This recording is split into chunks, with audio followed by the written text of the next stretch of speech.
Dumating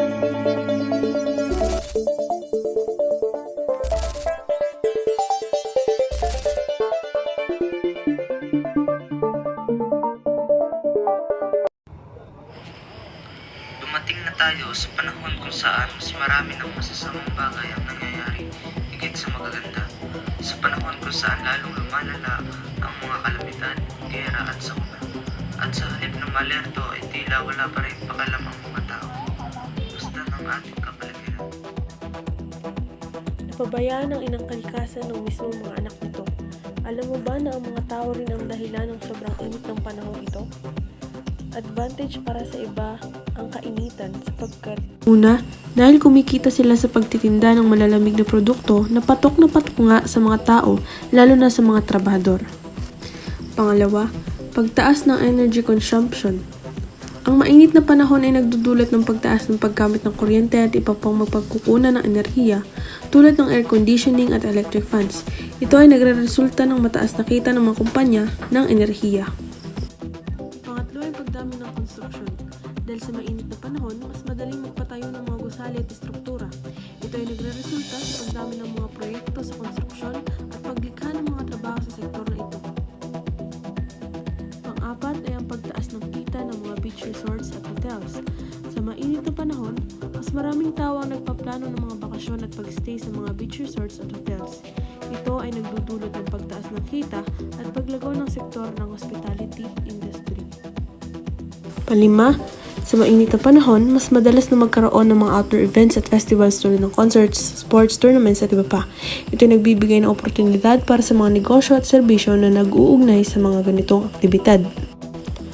Pang-anim ay ang pagdami ng mga outdoor activities. Sa mainit na panahon, mas marami yung mga tao ang nagpapahinga at nag-enjoy sa outdoor activities tulad ng swimming, hiking at iba pa.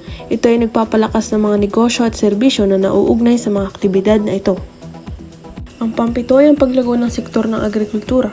Ang mainit na panahon ay maaaring maging paborable para sa paglago ng mga tanim at halaman.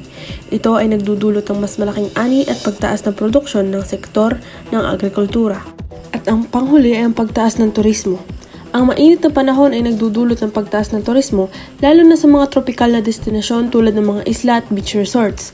Ito ay nagre-resulta sa paglago ng sektor ng turismo at pagdami ng mga trabaho sa industriya. Ngunit para naman sa karamihan ay napakasama ng epekto ng init. Una, dahil sa init, maraming mga paaralan ang nasususpinde ang pag-aaral. Pangalawa, maraming tao ang nagkakasakit o namamatay dahil sa epekto ng climate change. Dahil rin dito ay nahahadlangan ang hanap buhay ng mga tao.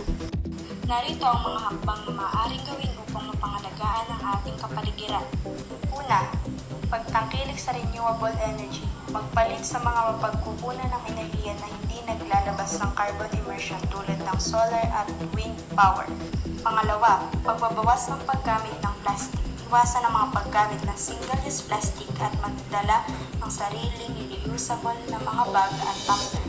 Pangatlo, pagtatanim ng mga puno, pagsama sa mga tree planting activities upang mapalawak ang kagubatan at ma-absorb ang carbon dioxide. Pang-apat, recycling at paghihiwalay ng basura.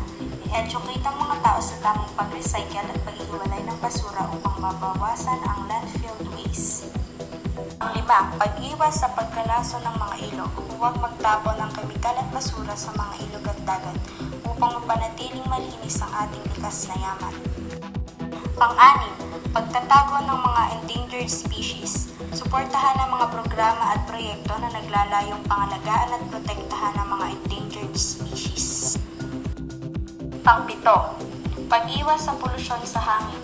Magkaroon ng mas malinis sa transportasyon tulad ng paggamit ng bisikleta, pag-carpool at paggamit ng e-vehicles. Pang-walo, pag-aalaga sa mga coral reefs. Iwasan ang paggamit ng mga kemikal na nakakasira sa mga coral reefs at suportahan ang mga programa na naglalayong mapanatili ang kalusugan ng mga ito. Pang-siyam, edukasyon at kampanya sa mga tao. Magkaroon ng malawakang edukasyon at kampanya upang maipakita ang kahalagahan ng pangangalaga sa kapaligiran sa ating mga mamamayan. Pang-sampo, ang huling hakbang upang pangalagaan ang ating kapaligiran.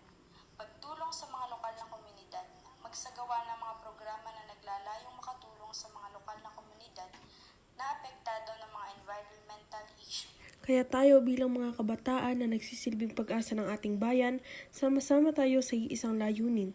Muli nating ipanumbalik ang ganda ng ating mundo, kapit-bisig at buong lakas.